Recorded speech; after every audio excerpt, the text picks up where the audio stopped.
With victory in Austria, has Lando Norris given himself the best opportunity to win his home British Grand Prix this weekend? Is Max Verstappen going to Mercedes? And would he have been a little bit more harsh had that been Lewis Hamilton or maybe George Russell instead of Kimi Antonelli taking him out last weekend?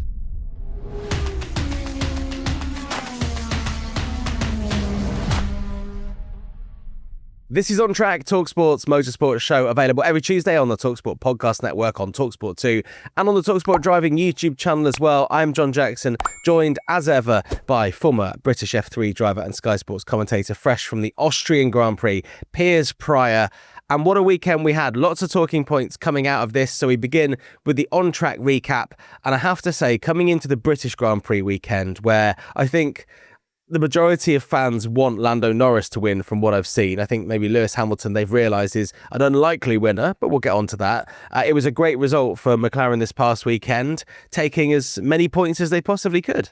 Yeah, dominant. Potentially as dominant as we've seen them. They were clear and ahead of the field by a margin. I mean, I heard from Charles Leclerc on the post-race interviews, and he said even if he'd have stayed in second place after turn one, he thought it was a inevitability that he was going to get past. And then the McLarens drove off into the sunset. They gave us a few entertaining moments along the way, but it was always going to be a McLaren 1-2 without any repeats from Montreal, shall we say. Yeah, well, there was nearly potentially a repeat from Montreal the other way around. That was on, I can't remember which lap it was. Was it lap 11 or maybe a little bit later than that? But let's go all the way back to qualifying. Lando Norris, we know, loves this track. It's where he got his first podium.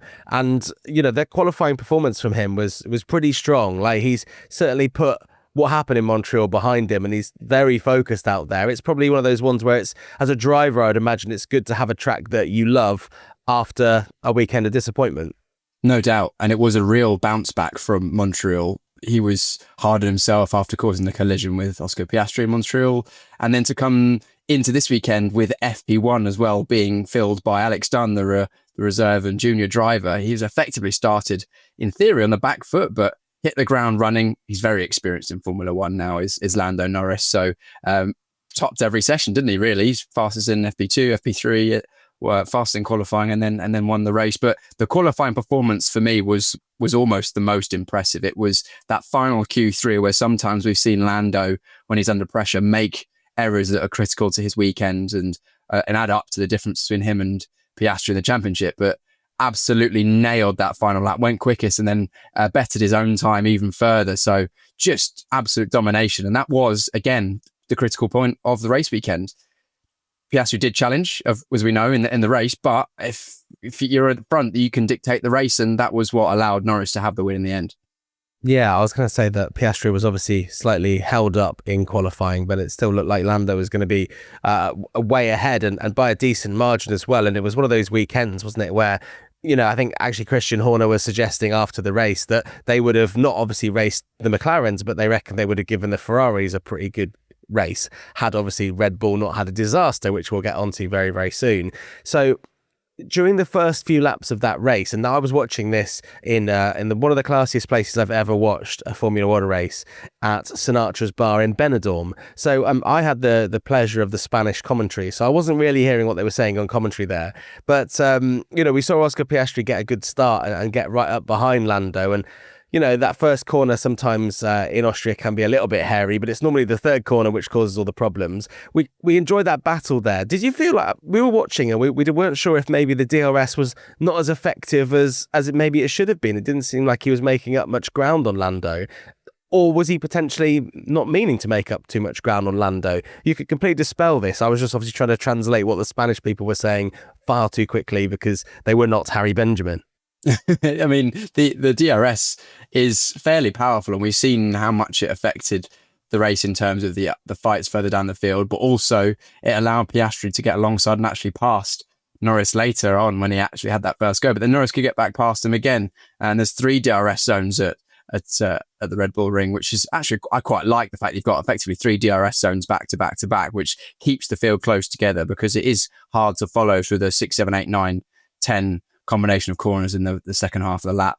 But yeah, no, I actually quite enjoyed the race. It was not the most scintillating, I don't think, once that battle for the front died down, but it was quite interesting to see some things that have been simmering away play out with the combination of Piastri and Norris fighting on track again, this time cleanly, just about.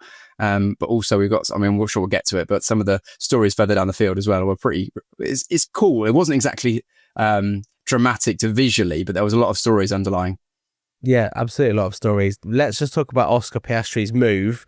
That was, I mean, he was kind of showing Norris that he was in his mirrors, wasn't he? You know, and there was, you know, so he was very much making him aware that if you make a mistake, I will be overtaking you. But it was that one move where he very nearly clipped him from behind and locking up his wheel there. Had that had happened and had they taken each other out again, I think McLaren would have been surely forced to choose a different route when it comes to what they're telling their drivers about racing, because having that happen 2 times in a row is kind of embarrassing. One is enough. But obviously, luckily that didn't happen. Do you think that him doing that, and then maybe, I think he kind of suggested that he had a flat spot on his tyres, and then obviously Lando pitted straight after that. Do you think that hampered a bit more of a battle that we got to witness, or would you imagine that wouldn't have actually affected the tyres too much because he didn't stay out that much longer on those tyres? Yeah, I mean, first of all, the incident itself was just an opportunistic move from Piastri. I think he was just trying to keep Lando under pressure. He'd seen Lando make a couple of mistakes earlier on, which was what initially allowed him to get close enough to do the first overtake, which then Lando got back past. But when he got close enough, he thought he'd just chanced on maybe Lando would give him a bit of space, because it is one-on-one now, effectively, for the championship, isn't it? With Verstappen somewhat out of the picture and the Mercedes and Red Bulls not looking like they're anywhere near the pace of the McLarens. We're looking at a McLaren world champion. I think it's almost certain now, unless something unforeseen happens in the remaining races, which, you know, very, very unlikely. So therefore, it's little moves here and there. You know, if Oscar had won this race, it would have extended his points lead to beyond a race win. So he, of course, wanted to take it. The gap now, what is it, 15 points in the championship, 216 plays 201. So still a fairly sizable gap, but that's now only, what's that, 2 or 3 races where Norris beats Piastri in their back level, or Norris goes ahead again. So very, very much nip and tuck. You mentioned about the lockup. I don't think that had a huge impact. We heard from Oscar Piastri on the team radio saying that it was affecting him, but not greatly. They decided to try and extend Piastri's first stop to allow him to maybe have a bit of a tie delta towards the end of the race, but ultimately him dropping outside the DRS range and dropping back hurts his chances of a win overall. But it was worth a punt. You know, he tried to pass someone in like for like tyre conditions and thought maybe if I can have better tyres towards the end of the race, there might be an opportunity. And to be honest, it nearly played out. That last stint, seeing Piastri close the gap down, I thought this could be on for a grandstand finish, but didn't quite materialise. It feels like there's been a few races this year where it would have been nice to have had a few more laps because we were seeing sort of exciting finishes, but that's not the way it was. When we look at the championship then, as you say, a 15-point gap here. We come into the British Grand Prix this weekend. A lot of people are very excited, not about the racing on track, but about the Lando stand. I don't know if you've seen the Lando Norris stand that they've got at Silverstone this year, where people have been, you know, buying tickets to sit in the specific Lando Norris supporting area. You know, he's got his T-shirts that he's giving out to everyone there, so they can, in theory, be wearing their very sort of Lando Norris fluorescent yellow T-shirts, which is a bit of a contrast to the papaya we're used to seeing. And now he's got his own Monster Energy drink as well, which you might have seen in shops. It's been all over his Instagram this past weekend. So it's going to be, I feel like this is maybe the first Silverstone where Lando Norris takes the baton from Lewis Hamilton as the best supported British driver. I don't know what you made of it last year, but obviously with Lewis winning, it was a huge occasion. But I think this year there's so much hype around the fact that Lando could win the British Grand Prix this weekend, that if he does complete that, if he does go on to win and lift that trophy on the top step of the podium, it will be Lando's the new king of Silverstone. I know Lewis has obviously won it many, many times before. What do you feel about that? I think that Lando is clearly the most likely British driver to win the race. Don't count out Hamilton or Russell, to be honest, because it's hot in the UK at the moment. We're both sitting here sweating, but if it cools down by the weekend, we've seen what happens in years previous when it's cool, and we know that Mercedes is good when it's cool. They would struggle this weekend because it was hot, as I'm sure we'll get onto in a little bit later on. But Norris is the most likely. Norris is the up-and-coming driver. People love a bit of McLaren's British team, British driver. And it's going to be good to see that support in one place, a bit like, you know, the orange that we see in Zandvoort for Max Verstappen, and actually, to be honest, this weekend as well, with the Red Bull support from the Austrians being an Austrian brand. It's cool to have that. Although I still think the support for Lewis Hamilton will be very, very strong. A few years ago, when I hadn't actually ever been to the British Grand Prix because of my own racing commitments and other things, I'd never attended in person. I only ever watched online. And a few years ago, when Lewis Hamilton was still at the height of his powers, you could be forgiven for thinking that people were actually bored of it and they didn't like Lewis Hamilton. They were bored of his success and that he wasn't that actually well liked, even in the UK. I went to the British Grand Prix. I can't remember if it was 22 or 23. And on the practice day, I think it was Friday, I was amazed that every single lap, there was a cheer that went up every time that Lewis Hamilton went past. I was on the exit of Stowe Corner. And I was like, this is just practice day. And that's the level of support he still has. So as much as the LANDO Norris grandstand, there'll still be a lot of people cheering on for our 7-time world champion. Yeah, I remember last year, actually, I was there at Luffield, and it's like a Mexican wave around a football stadium. Wherever Lewis is, there's just a cheer following him round. So maybe Lando will get that this year. We'll find out. You've also got to remember that Oscar Piastri kind of grew up in the United Kingdom, given that he was racing over here as well. So although he's Australian, and although the Australian Grand Prix is his home race, this would probably be his close second, given his affiliation with the United Kingdom. So although, you know, I'm sure if he was to win, people would be disappointed for Lando Norris, McLaren is still a British racing heritage brand. And, you know, he's a driver that certainly has a lot of history in the United Kingdom. So it wouldn't be the end of the world. Just finally, before we move on, what did you make of Alex Dunn's FP1 outing? It looked like he did a pretty good job, and he's doing pretty good in the F2 series as well. Do you know what? Hugely impressed with Alex Dunn. We have met Alex Dunn personally when we worked together on the GB3 Championship. Just missed out on that championship a few years ago, but was very, very fast, raced very hard, and he's moved up quickly into Formula 2. His F3 year last year actually was a little bit disappointing. I think things didn't really fall his way. But in F2 this year, he came into the weekend leading the championship, had some good results. Unfortunately, was disqualified from one of the races through no fault of his own. But he's actually had some controversies this year. He's been involved in a few incidents on circuit that have not been particularly popular, both with his fellow drivers and also with social media and people. The fans in Monaco as well probably weren't overly happy with him. Yeah, exactly. So he's almost a bit like a Max Verstappen character, that he's races very hard on circuit, sometimes brings controversy his way, but there's absolutely no doubt of his speed, racecraft and talent. And that's been rewarded by McLaren Academy status, and then also an FP1 run. And honestly, to be within 700ths of the championship leader in an equal machinery and not put effectively a foot wrong in the session, he's definitely put himself in the shop window, and it couldn't really have been a better time for him, because I know that he's worked very hard to get to where he is now. Yeah, his dad Noel was there looking sort of proud, but also a little bit apprehensive as usual. And also being the first Irish driver to take part in an F1 weekend in some capacity for decades is a huge accolade for Alex Dunn. So watch out for Alex. Maybe we'll see him alongside potentially other drivers like Luke Browning on the F1 grid in the future. We're going to talk about Luke in a little while as we discuss a little bit of what happened in the F2 race this past weekend, which you might have seen on social media. We've covered off McLaren.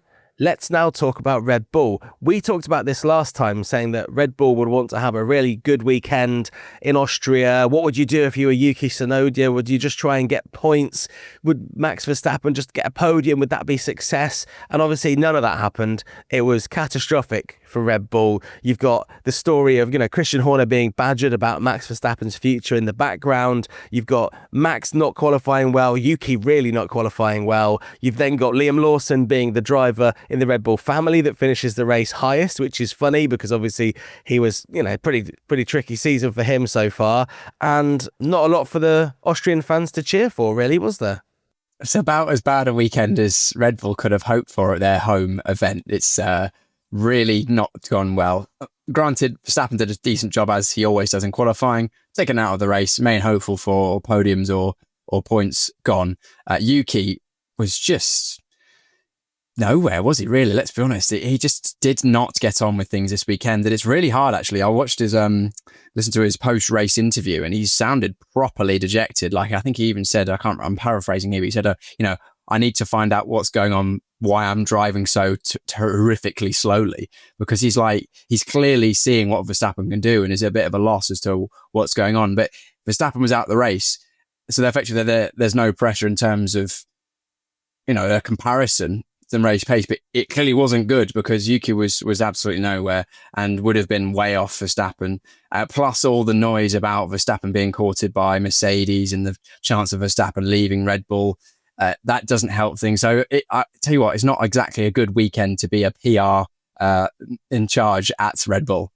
Yeah, I feel sorry for our good friend Paul at Red Bull, who you will have seen on Drive to Survive in series like that, being right-hand man of Christian Horner, because he was badgered about this, and he was very Christian Horner about it. He had his line, and he just repeated his line to everyone I saw him speaking to, and that was that Max is under contract until 2028, I think it is. And I kind of look at this and think, whether or not there is truth in the Mercedes rumours, I'm sure they're very interested in him. Would it not be the best thing for Red Bull at this stage for Max Verstappen not to be there? And that is for this reason, that car is designed for Max Verstappen. We've seen Liam Lawson struggle in it. We've seen Alex Albon, Sergio Perez. We're now seeing Yuki Tsunoda struggle in that car. Should Max leave, say they do a switcheroo and George Russell comes across and Max Verstappen goes to Mercedes or whatever, could that not actually create a stronger team going forward? Because at the moment, everything is put on Max Verstappen. And if he can only get, a few points out of each finish for Red Bull, while the other driver struggles down lower than 15th, surely doing what McLaren have done and getting two drivers that have a probably very similar car, surely that's the way forward. I think there's two things from what you've said there. The first being, I think you're right, potentially them having a car that works better for more drivers, let's say, regardless of whether they're Max Verstappen or not, that is more user-friendly, that allows a driver to easily reach their potential, would be better for the team as a whole. And Red Bull Racing, they want to win the Constructors' Championship. And to do that, you either need to win the Drivers' Championship quite convincingly, as Max Verstappen has done in the past, or have two drivers somewhere there or thereabouts, or fighting for the championship. At the moment, they've got neither. They've got one Verstappen who's there or thereabouts, and then effectively another car that occasionally scores points, most of the time does not, regardless of who's in the seat. So that's not good. The second point there is something that I think we've touched on before, and it's my opinion. I don't know the ins and the outs. I've never been chatting to anyone who designs a car at Red Bull. But I know inherently, I did engineering, and I know a lot of people that do work in engineering in motorsport and in Formula One. And the premise that they are building the car around Max Verstappen, I think, is a bit of a myth, because the only part of a car's performance that is actually tailored to a driver is effectively the polishing the surface. It's the performance engineers and the race engineers that actually fine tune the way the car is set up. Does that mean that the car is maybe more set up in preference to Max in that regard? Potentially, because he is their main scoring driver, and the difference between, getting Max's most performance and getting Yuki's most performance is probably greater for Max. If he goes from fifth to first, that's a big jump in points compared to maybe 1 or 2 points compared to 5 or 6. But the whole car, the chassis, the aerodynamics is only built to be as fast as possible using the tools they have. And there's 1,000 people, or, hundreds of people at the very least, designing that car to be as fast as physically possible within the information and the facilities they've got at Red Bull. All those people effectively can't influence whether that car is going to suit Max or Yuki. They just make it as good as possible. The only difference is that final bit at the end. But I will accept that clearly that car is not easy to drive, and the way they're designing it means that it is difficult to get the performance out of, which then, when someone is as good as Max Verstappen or as versatile and resilient as a driver as Max Verstappen, then he is able to get closer to the theoretical limit more consistently than someone like Lawson or Yuki Tsunoda. So I actually think the premise that it's built around Max Verstappen is probably a bit strong. So therefore, they maybe need to look at widening the window of that car's performance to allow more drivers to be able to exploit it. I think it's a subtle difference, but there is a difference there. Which in turn, if they widen that window, may not suit Max Verstappen and may upset Max Verstappen and may make Max Verstappen leave and go to another team, which takes me on to my next question then. Max Verstappen's reaction to Kimi Antonelli's move, which took him out, which you can comment on that move, but I guess it was just a dive bomb gone wrong from a rookie driver. I mean, that's probably what you put it down to. His reaction to that move from Antonelli, would that have been the same had that been Lewis Hamilton, had that been Lando Norris, had that been, dare I say, George Russell? Because he looked a bit annoyed, but he certainly didn't lose it, which some people have read into this situation being a kind of, well, I don't want to be aggressive towards a guy that could be my teammate next year or a team that I could be driving for the foreseeable future. What do you make of that? I think that is wishful thinking in terms of trying to create a story. If it was Lewis Hamilton or George Russell or Lando Norris or any of the other established drivers, I think his reaction would have been very different, because all the other drivers you mentioned and most of the other drivers at the front end of the grid have had at least a fair few seasons in Formula One. They're experienced. They've raced in Formula One cars at that circuit. So therefore, that would have been or in Max's eyes, an unforgivable mistake. However, the way that it played out, the way that Kimi actually made the mistake, he wasn't even trying to actually overtake anyone. He was just trying to back the corner up, got caught out, locked the rears, pure, genuine mistake.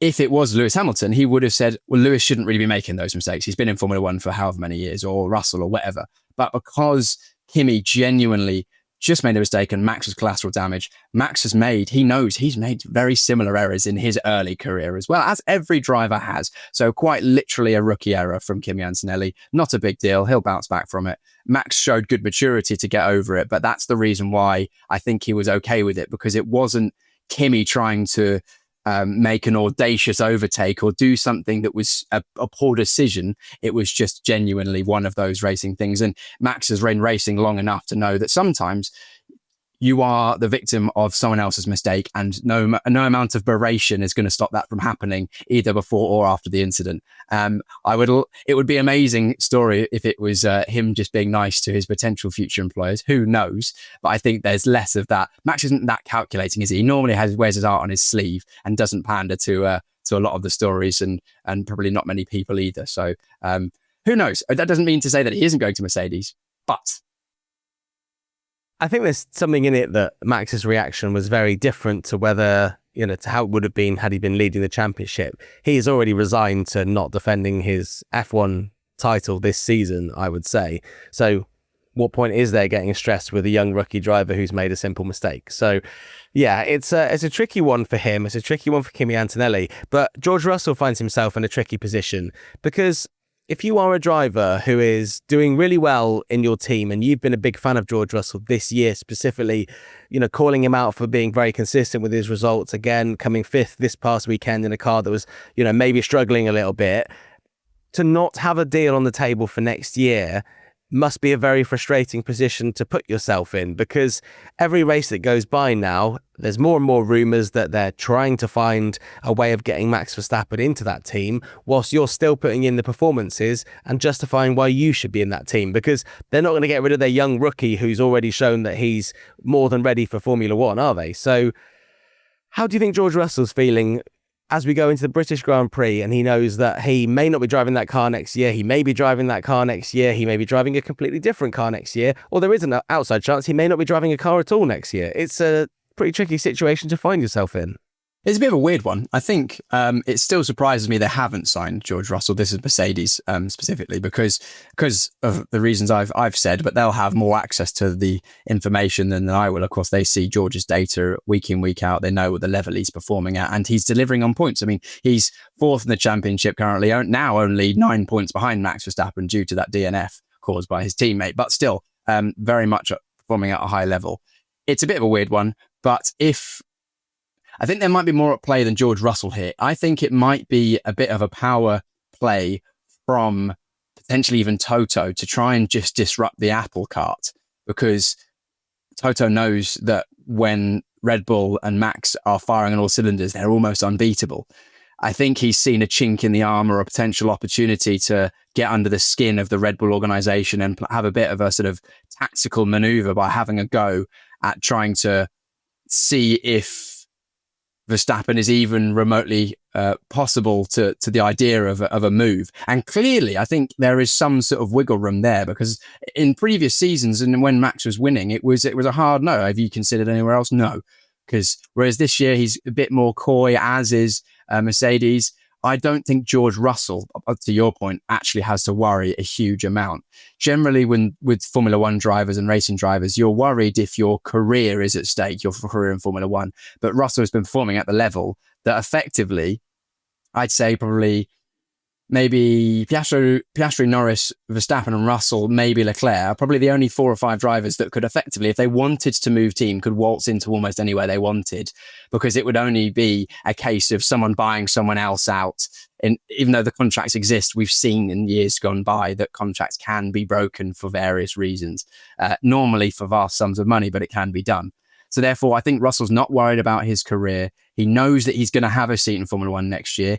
He probably prefers it to be with Mercedes, but if things take a time to play out because there's other talks with the likes of Verstappen, then at least George knows there's a seat free at Red Bull. Maybe that might not be his first choice, but he's still got a front-running seat in Formula One. And if the craziness happens, I don't even know what, if somehow Verstappen gets in at Mercedes and George is left without a seat at Red Bull, then I'm sure he could probably walk into somewhere else as well and displace a driver that's maybe not quite so highly regarded at another team, like maybe even, I don't know, maybe Audi, or I don't even know. Aston But, there's lots of maybe? options for him.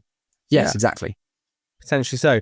Before we move on, did you see what Oscar Piastri said about the Alpine, giving him a little bit of trouble out there? No, I didn't actually. I saw the incident. Well, afterwards he suggested that years later Alpine is still trying to find a way, or Alpine found a way to F me over, which I thought was quite funny from him. He's incredibly dry, Oscar Piastri, isn't he? Yeah, that's good. I like that. Of course, I assume that's a reference back to the I believe under my without my knowledge ... tweet. Yes, 100%. I'm sure he can laugh about it now, given he is where he wants to be and he's very, very successful. We should actually be hearing from Oscar Piastri on talkSPORT this week, alongside Lando Norris, and Zach Brown will be on our breakfast show on Thursday morning as well. So loads of McLaren action coming up. Of course, McLaren have their fan activation area in Trafalgar Square this weekend. So if you are in London, you're going to go to the British Grand Prix, you can check that out as well. That will be fascinating to see what they do there. They've got all their Formula E drivers as well, and their F1 Academy driver and their junior drivers. So it's going to be a proper papaya fest all across Trafalgar Square this week. But Williams will be taking over Piccadilly Circus, and we will talk about Williams in just a second. Let's just quickly round off what happened in Austria then. Liam Lawson, finally a great result for him. And I think there's a lot of people that support Liam Lawson, or certainly look out for Liam Lawson, who feel like he deserves this result, and he's pulled it off, and he's come away, actually, as I mentioned earlier, from the Red Bull ring, the leading Red Bull driver of the weekend. And I think that'll give him huge confidence coming into the British Grand Prix this weekend. Yeah, I'm one of the drivers that is I wouldn't go as far as to say it's a Liam Lawson stan, but I think he's a very, very, very good driver. I think underrated by all the goings on this season. This weekend, good result. He was, I think, on an average, the faster of the two RB drivers, and then pulled out a good result in the race, made the one-stop work, was fighting with Fernando Alonso. Not easy to do, and we know they've had a bit of history as well. But no, great result for him. Highest scoring of the drivers not inside the top teams. You got 2 McLarens, 2 Ferraris, a Mercedes, and then a Racing Bull. So great result for him. Hopefully that gives him just enough confidence that he can hit the ground running here at Silverstone. He knows this track. He's raced here in previous categories and other series. So I'm hoping for a good result from him this weekend. Yeah, it'd be interesting to see what him and Isaac Hadjar can do, given that they have raced at Silverstone quite a lot in their junior careers. Gabriel Bortoleto was also a big winner as well. His first points in Formula One. He was P8 in the end, fighting with Fernando Alonso, who was P7, obviously Fernando Alonso being his manager. So I don't think it's a conflict of interest, because it's not like Alonso was letting him through in any way or anything. It was a good battle between them two. But Alonso certainly looked very pleased for him after the race, and it's really kind of showing that he has got what it takes. And actually, I'm really enjoying seeing that we don't really have any rookies this year struggling at all. They're all having their moments. They're all showing that they are good enough to be in Formula One. There's no, I don't want to say it, there's no sort of paid drivers. There's no driver that was finished 15th, 16th, 20th in F2 and really shouldn't be in F1 who suddenly finds himself on the grid. These are the best young drivers that we've had in recent years. Yeah, absolutely. Completely agree with you. There are drivers bringing a fair amount of money that are in the sport now, but I think all of them merit a position regardless of that. And we're seeing a very, very strong crop of young drivers at the moment. And I think it validates how competitive the junior series are, like Formula 2, Formula 3, and all the other feeder single-seater series around the world, because these drivers are able to jump in Formula One, which is a championship where you get such little running in the car. I mean, what's it, a day and a half pre-season or something minimal like that. And then even on the race weekends, it's only an hour or so before you enter into qualifying, unless in a sprint race weekend. So doing really, really well. Gabriel Bortoleto, of course, we know was the champion last year in F2, and that should warrant a seat in Formula One. It did. Granted, not in what has been the best car this year, but when that car's been on, he's been as good as Nico Hülkenberg on a lot of occasions, and more recently, probably faster than Nico in qualifying, and that's no mean feat either. Nico is regarded as one of the faster drivers in Formula One in qualifying, so I think there's definitely a talent there in Gabriel Bortoleto, and definitely one to watch for the future, because he's a genuine talent. But I also, as you mentioned a moment ago, quite enjoying the weird situation where you've got a manager fighting on circuit with his managee. I don't know, that must be weird, almost probably weirder for Fernando than it is for Gabriel, because Gabriel, he's just racing his young driver, he's just going for it, whereas Fernando knows he's at the end of his career, and if he accidentally takes him out, it doesn't exactly help him or his managee.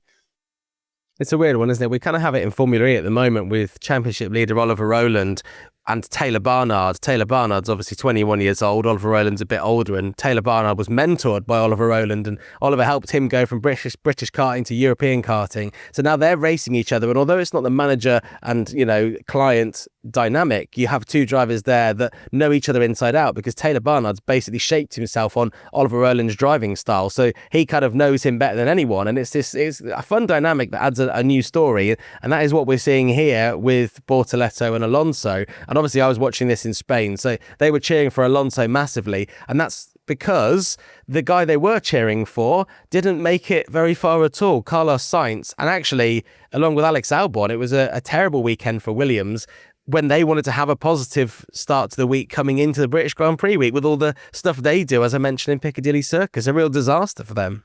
What an absolute nightmare for Williams. I mean, everyone saw, who watched the race, the start issue with Sainz. Looked like the rear brakes were bound on, or something not quite quite right with the rear brakes that led to that 10-minute delay. And then again, Albon just DNF. So basically double DNF due to reliability. James Vowles, I'm sure, will be using the word unacceptable a fair amount on yesterday and today in the debrief, because it is quite literally, as a Formula One team, unacceptable to have a double DNF. It's the only way of guaranteeing yourself no points. Yeah, right. And obviously in F2 as well, Luke Browning, one of their junior drivers, was involved in probably the strangest moment. Actually, no, the second strangest moment. We'll get on to the strangest one to finish. The second strangest moment of the weekend, and that was the kind of car flipping over him, kind of doing a cartwheel over the top of him. And it's another kind of showing of why the halo, and how I can't imagine cars without halos now, why the halo has been such an important addition to motorsport, because if there wasn't a halo, you'd have basically had two drivers compressing each other's heads during a race, which would probably resulted in two not very good looking drivers after the race. It would have been potentially fatal. I mean, I think it would have been fatal, that accident. It was quite a strange one, and of course it happened on turn 3 again. Yeah, it's a bit of a weird one, because it was such a low speed incident that looked so spectacular. That's one of the slowest corners. Well, definitely the slowest corner at this circuit, but one of the slower corners of the calendar, really, and the whole Formula 2 calendar, Formula 1 calendar even. And yet it's a small error from one of the drivers, side by side, wheel to wheel, car went up, flipped over. If you haven't seen the incident, well worth giving that a YouTube search, Formula 2 crash Austria. I'm sure you'll find it fairly quickly. But yeah, doesn't bear thinking about what would have happened if the halos weren't there. I mean, whether the halos actually did anything in this incident, I don't know, but it was so close to having, a car contact with the driver's head and neck, which is such a vulnerable place for the driver, but in fact the most vulnerable place for a driver in terms of their health, as we've seen in years gone by, that the halo, once again, proving why it's come in, proving why it's so important. And also a lot of credit should go to the FIA, because they have brought that in, so many years ago, and it's proving still to be the right thing, and protecting drivers in a way that doesn't seem to have detracted from the spectacle of the sport too much either. Yeah, absolutely vital that they exist. And obviously, should they find more kind of changes to the cars that improve safety, then they will. I know cars get sort of stronger every single time. And the thing that is the weirdest thing that happened this past weekend is another clip that you're going to want to go and look at. And that is the truck recovering one of the F3 cars, I believe it was, that didn't realize how high it was and completely pulled down a bridge, one of those kind of advertising bridges you see kind of on the back straight just after turn 3, I think it was, going down towards turn 4, completely took it out. I don't know if it delayed much this past weekend. I don't know whether you were in the commentary box when that happened, but it got a good cheer from fans. It was very like British, when someone drops a pint, everyone cheers, except this was a guy potentially, you know, dropping a bridge on top of a quite expensive racing car. Yeah, it was not a good situation, that really, and I think that Marshall will be a bit more careful going forward. Yeah, I mean, they are volunteers. Can you fire a volunteer? I suppose you probably can fire a volunteer. British Grand Prix coming up this weekend then. We've got loads coming up on talkSPORT. As I say, you know, we've got Zach Brown on the breakfast show on Thursday morning. We've got Carlos Sainz live with White and Jordan just before 1 p.m. on Thursday as well. David Coulthard's going to be with us on breakfast on Friday. We're going to be speaking with Lando Norris, Oscar Piastri. We're going to hear from Luke Browning actually on Tuesday. So we'll hear what it was like to be in his position as the car went over the top of him in that F2 race. Loads more as well. What is your expectation for this weekend? More McLaren dominance if it stays as warm as it's predicted to stay? Yeah, I think it's going to be a McLaren weekend. I think the circuit suits them anyway. I think if it stays hot, even more so. And I would like to see a Norris win for the home crowd. However, Oscar Piastri will be looking to get one back over on his teammate and extend that championship lead. It's going to be tasty at the front, that's for sure. I think it's 13 years or so that Lewis Hamilton has finished on the podium at Silverstone, or yeah, it's top 3, isn't it? Do you think that's going to end this weekend? Is there any way he can sneak onto that podium again and keep that record going? I mean, I'm not a betting man, but I wouldn't put money on it. However, never count out Lewis Hamilton, especially at the British Grand Prix. I mean, last year, who'd have suggested he was going to win it then? So, and he did. Well, there we go. British Grand Prix coming up this weekend. As ever, we will have live updates on talkSPORT during the race. And as I say, loads coming up in the meantime. Piers Pryor, thank you very much for joining me here on the On Track Recap.